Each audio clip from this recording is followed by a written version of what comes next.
Chip Patterson, CBSSports.com. Cover 3 podcast joins us on the Adam Gold Show. Sir, how you doing? I know it's cooler, but the weather has not been kind.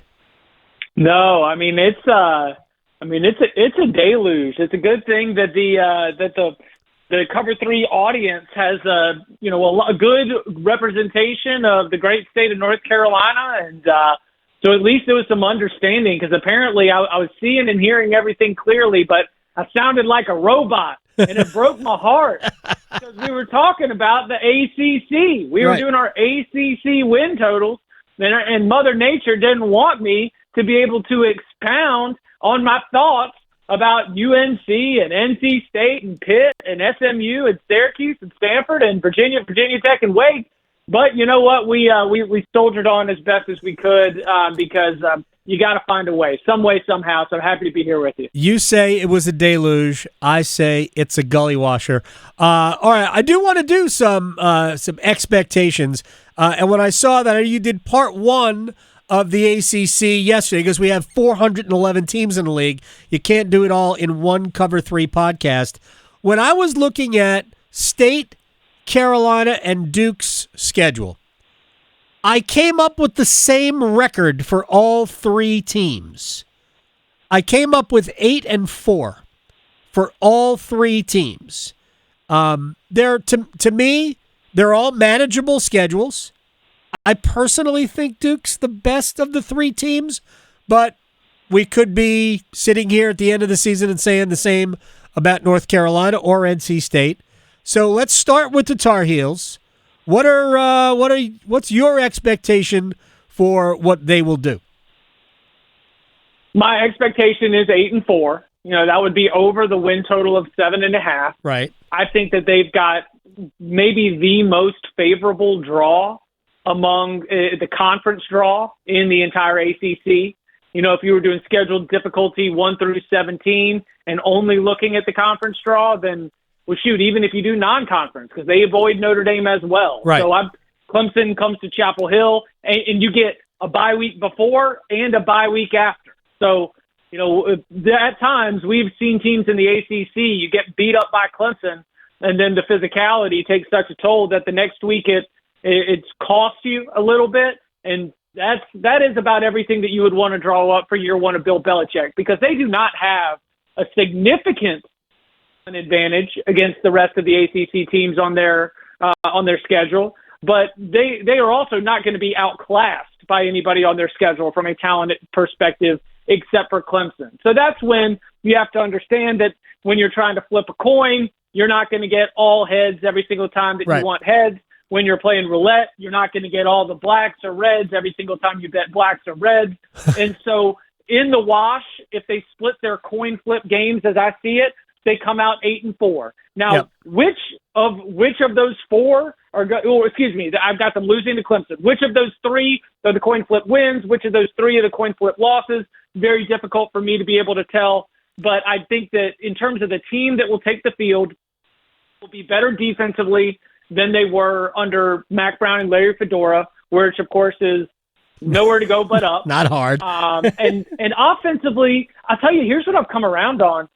I think that they're going to be able to run the football. Davion Goss, who get ready for this one, because there's just a whole trail of played with Jeremiah Smith. NC State quarterback C.J. Bailey played with Jeremiah Smith. UNC running back Davion Goss played with Jeremiah Smith. There's another wide receiver who played with Jeremiah Smith. That Chaminade prep is going to get plenty of run when we talk about the many degrees of separation, the Kevin Bacon of college football. Nice. That is Jeremiah Smith. I think that him and Caleb Hood, an offensive line that has gotten bigger, I think they're going to run the football. They're going to play good defense.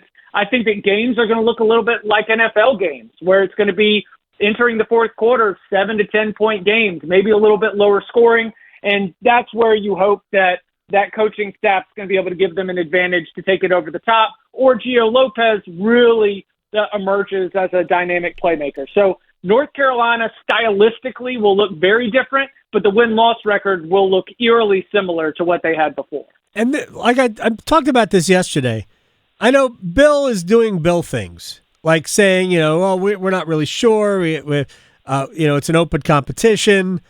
Like, they paid Gio Lopez enough money to get here from South Alabama. I can't imagine that they start the season and Max Johnson, no offense to Mac Johnson, I just can't imagine that Gio Lopez is not the starter unless he doesn't play well at all in the preseason, run up to the start of the season. Here's the way I looked at their schedule.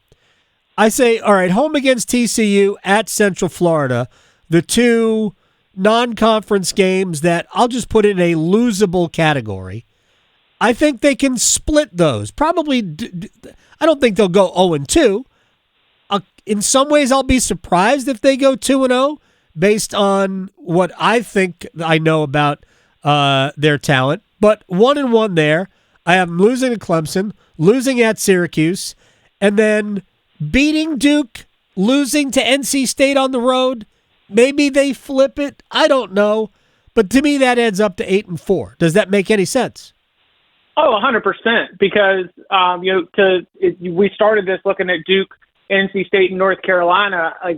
I think Duke is the team I've got the most confidence in of the three, but they also faced maybe the toughest schedule of the three and could end up with similar or maybe a one-game off record from the other ones. And so I think that the Blue Devils are further ahead, obviously, than North Carolina. And I keep having this comment rattling around my skull. Manny Diaz pointed out correctly that if you are a senior, you've seen 26 wins in 3 years. Yeah. You've rushed the field multiple times. The idea of Duke football being a winning program, winning product, if you're a senior on that campus, that is the expectation. And I think that's why what we've seen from Manny Diaz in terms of being able to maintain that standard in year one, I think they're going to carry that over to this year. That has become, until I'm proven otherwise, my expectation for Duke football. They retain talent at a really high level. They are very, very experienced. And the thing that, I was talking with my colleague Tom Fernelli about this in the part one. I mean, Duke doesn't have players on its defense that are good for Duke. Duke's got some of the best players in the ACC in the secondary. They do. I really think that's when you're looking at North Carolina and the Duke State, splitting it seems right. I couldn't tell you which one would go in terms of whether it would be like win against State, lose against Duke, win against Duke, lose against State. I could see either one of them. Chip Patterson is joining us here on the Adam Gold Show. I think the real pivotal game for them will be the game, against Illinois, right? For Duke, yeah. To me, that's the game that'll tell us what we can expect for the rest of the season. Like a great measuring stick game. I would also say that going to New Orleans to beat that Tulane team will be a challenge where I think it is a good enough opponent road where you might be their Super Bowl, right? To look at Tulane's schedule, and the Green Wave under John Summerall are thinking about trying to be the highest ranked Group of Five champion to make the college football playoff at the end of the year. A win against Duke could be a big part of winning that debate. Tulane is not as big of a deal to do what Duke wants to accomplish this year as Duke is to Tulane. So Illinois, Tulane, the first couple weeks of the season, how they handle, in addition to the results, but how they handle those two challenges, I think will tell me a lot. Chip Patterson joining us here on the Adam Gold Show. As for State, I have them 8-4 as well. I have all three of these teams 8-4, but State's schedule, while on the surface doesn't appear as difficult, I think is the trip to Duke. They play at Notre Dame, at Pitt, home against Georgia Tech, at Miami. I mean, those are right there. Those are 5 losable games for them, as is the game against Carolina. It might be hardest for NC State to win 8. Yeah, I think. I think that this is a Wolfpack team that certainly is going to be in the postseason. But I don't know how much more I am confidently willing to step beyond that. The way that the back half of the schedule lays out, they need to make sure that they aren't taking a lot of injuries, especially when we talk about the defensive side of the ball. You know, you bring in DJ Elliott to be the new coordinator after Tony Gibson left, but I'm even concerned about the way that defense took a step back when Tony Gibson was still there last year. You know, it went from being a strength to being a weakness. And so does a change of coordinator and a few new pieces in terms of personnel allow that group to take a step forward? Because second half of the schedule, if they are a little bit banged up and taking some injuries and now all of a sudden it's hard to get stops. Now you're getting stuck in shootouts. It could get a little bit hairy, but ultimately there's just confidence in what they do have in terms of being able to outscore people, because while those types of football games might be a little bit different given the standard that was set winning 8-9 games almost every single year with a Bradley Chubb, with a Peyton Wilson, you know, there is enough offensive firepower on this team with C.J. Bailey, Noah Rogers, Justin Joe Lee, Hollywood Smothers. Like, they can go out there and put up points, and I think they will. I'm excited to see if they can be better. This is a great note. God, Dave Doeren said, can you tell I'm excited, Adam? Yeah. Can you tell I'm excited about the football season? Yeah. So Dave Doeren, he already had his counterpunch ready. He said, you know, we talk a lot about the offense, but he said we were awful with our first half offense, which means that he's really, I mean, of course he is. He's the football coach. Yeah. But, like, he's gone under the hood to say, look, our offense was explosive by the end of a game and had good stats by the end of a game, but we were putting ourselves behind the eight ball with our inability to score early. Yep. So now we know that a room for improvement. Like, can that group get off to faster starts and better starts?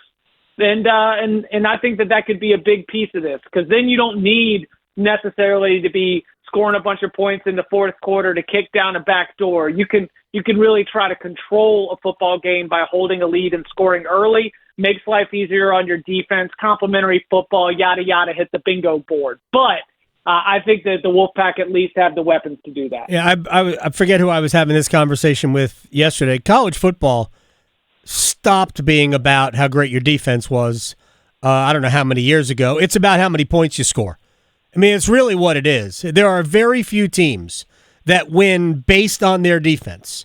Your offense Georgia, Alabama, all these powerhouse teams, yeah, they have great defenses, but they post 40 points just about every week. And so their defense doesn't have to be that great. It just has to be great when it needs to be. And State has yet to embrace we are putting up a 40 spot every week. And it's hard to do every week, but that they need to be explosive offensively. C.J. Bailey doesn't have to be great. He doesn't have to be one of the top 3 quarterbacks in the league. But if he's good, I think State has the horses to score a lot of points. But the schedule is a little bit more challenging. I know you guys also talked about, as Chip Patterson is joining us here in the Adam Gold Show, the coaches poll that came out on Monday. We'll get the media poll in a few days. I think next Monday it's supposed to come out. Did you have beef with anything you saw in the coaches poll? You know what I did? I went through and I tried to predict what it was going to be. Right. You know? And just to read you some pieces of my prediction when I went through. Let's see, at number 12, some SEC team I haven't gotten to yet. Number 13, I guess Michigan, ? Number 17, finally a Big 12 team because I haven't picked one yet. Number 22, Boise, because voters will forget Genty got drafted. 24, oh crap, forgot about Indiana. 25, Kansas State, sure. Yeah, that'd be like anything. Look, how about this thing outside of the top 9? I'll believe. Miami's sitting there at 10, sure. Miami could be the 10th best team in the country. they might be the 33rd best team in the country. Right. I really see the smallest differentials. So what are you doing? How do you rank these things? Because we released the CBS Sports 136 this week on the site, and I will tell you that my ballot, as I fill it out in August for that ranking, is definitely more of a best than a most deserving. It is not a prediction of where you will end up at the end of the season. I'm not trying to do that. It is a starting grid. It is a starting point based on your talent on the roster. So inherently, the way that I view these things, a team like Florida is going to be overrated. They are going to be ranked highly because they've got NFL draft picks on the offensive and defensive line. They've got a quarterback in DJ Lagway who, when he's healthy, is really, really good. And so I've got them higher. But ultimately, they're probably going to go 7-5 or 8-4 and not finish as highly as they are. In the coaches poll, for those who didn't see, the Florida Gators are 17th. That is why when it's a ton of SEC teams in a preseason poll, Texas A&M is another great example. We know Texas A&M is going to go Texas 8-4, but I just understand that because of the talent that they've accumulated, like one of the highest blue chip ratios in the SEC. Yeah, sure, throw them up in the top 25. They'll lose once, they'll fall down to 23, they'll lose twice, they'll fall out of the rankings, and they won't finish. That is okay with me. You talk about preseason rankings being about entertainment. I am fine with preseason rankings just being about talent, and then as we work our way through the season, it goes from best to most deserving. Yeah, I've heard people say, well, Clemson is underrated. I don't know, 6 seems like a decent enough number. I don't think it's out of the realm of possibility. In some ways, I think the team you pick 1 should be the team that you think is going to win the national championship. And I know you and I talked last week about Penn State, and I think we came to the conclusion that maybe there are 3 losable games on their schedule. I'm going to bring up something else about schedules in a second. The home game against Oregon, who may or may not be, playoff quality this year. The game at Ohio State. What other game could they possibly lose? At Iowa? Yeah, I mean, I think Penn State is an 11-1 team playing for the Big Ten championship in Indianapolis in early December, likely against the Ohio State team that it lost to. I think the fact that they draw Oregon at home early in the season when Oregon is still breaking in its new starting quarterback is the best time to play Oregon. So I think that this is very much a take care of business type of season. Now, I will say, again, not my prediction, I don't think Penn State has the most raw talent in the country. I do think that's Texas. I think that Texas has the most talented roster in the country.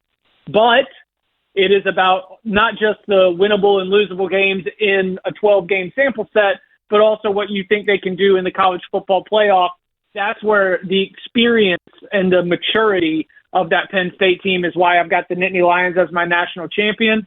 But again, just to call back to the CBS Sports 136, the Penn State's number 2 in our rankings, ahead of Ohio State. And if you go look at the first place votes in the coaches poll, it is 28 for Penn State. I think it's 20 for Texas and maybe 28 for Texas, 20 for Ohio State, 14 for Penn State. Right. That to me feels appropriate for the top of college football as we have yet to play a single game. Got a lot of good options. We don't really know who's getting ahead of the other one. Texas gets the nod. And for Clemson, I think Clemson's ceiling is 4 in a preseason ranking. They're 6. You're going to call them underrated? Yeah. That's fine. Where are you going to put them? I could move them up to 4 and feel good about that. But the top 3 of Texas, Penn State feels right as the very, very top tier. Final thing for Chip Patterson. You know how I feel about non-conference schedules. In general, I make fun of the fact that the ACC lauds how great their non-conference schedule is every year because it doesn't benefit you. It only serves to damage you. So I saw this, I believe it was Thursday, so it was after we spoke last week, where there are 10 teams in Power 4 college football, plus Notre Dame, that do not play a single Power 4 school outside of the league. 6 of those 10, I believe, come from the Big Ten, including Penn State, Indiana, Maryland, Northwestern, Rutgers, Washington. 1 comes from the ACC, Wake Forest. 1 comes from the SEC, Ole Miss. The reason they don't play is because Wake backed out of the series with Ole Miss after getting punked last year. Houston and Texas Tech from the Big 12 are the other 2. There are 11 schools that play 2 Power 4 non-conference opponents. Do you know what league they all came from, Chip? I listened to this conversation, and I almost picked up the daggone phone, okay? Right. Because I did feel like the Notre Dame scheduling agreement helps the ACC show up on this list. I agree. I agree. Doesn't NC State having a non-conference game against Virginia help this? Yes, it does. It does feel a little bit like the ACC teams, because of the Notre Dame scheduling agreement, get a little bit of the answers to the test if you want to get to the end result of having multiple power conference teams on your non-conference schedule. If the ACC and the SEC have all of these annual rivalries between each other, but then also you've got crossover with at least 5 of ACC schools having Notre Dame. So if we're playing probabilities, the chances that someone has Notre Dame rotating onto the schedule and a power conference team showing up on their non-con is pretty good. Yeah. Again, I'm not pushing against your initial pitch that it's not what teams should be doing. I understand that part of it, but I think the ACC gets a little bit of a shortcut to get into both this schedule strength argument just because of the Notre Dame relationship. I have never concerned myself one bit with how you got to that schedule. Everybody knows when Notre Dame is showing up on their schedule in the ACC. They all know. So literally through 2036, we have the date. They all know. So when you know Notre Dame's on your schedule, you are free to dumb down the rest of it, which I would encourage them all to do. NC State is playing Virginia in a non-conference game. When they decided on that a couple of years ago, pretty good assumption that Virginia wasn't going to be any good, and they might not be any good either. Like when North Carolina was playing Wake Forest. Now, Wake Forest can be plucky, but they're probably not going to be great. So I get it. But ultimately, I'm just talking about these are the teams you're playing, and to me, it's noticeable that the only Power 4 schools with 2 non-conference games against Power 4 opponents are ACC schools. So all I'm saying is you better go out and win them. You better be good. Otherwise, the value of your league wins or losses is nothing. That's all. Yeah. That's my point. Yeah. I know. I mean, I think that the argument, if your goal is to compete at a high level, win as many football games as possible, and get to a good bowl, push yourself as you need to be pushed. Yeah. I really think that when we talk about competing for the college football playoff and a national championship, we're really only talking about maybe 3 or 4 teams from the ACC in terms of programs and schools, which, by the way, is probably more than the Big 12. Right. But, that's for another conversation. Like if we're going to really go down a 4-4-2-2-1-1 hike kind of college football playoff, which I hope we don't get to, then we need to talk about how the ACC and the Big 12 should not have the same number. But that's for another time. Chip Patterson, next week, maybe we'll do that, and we will be into the final run-up to the Ryder Cup selection. So we're talking about that next week. Yeah, we're taking this week off just like Rory did. Exactly. I'm going to talk about that later. I have no problem with it because I think it's actually good for a lot of the other players. Chip, I'll talk to you next week. Take care. Y'all be well. You got it. Chip Patterson.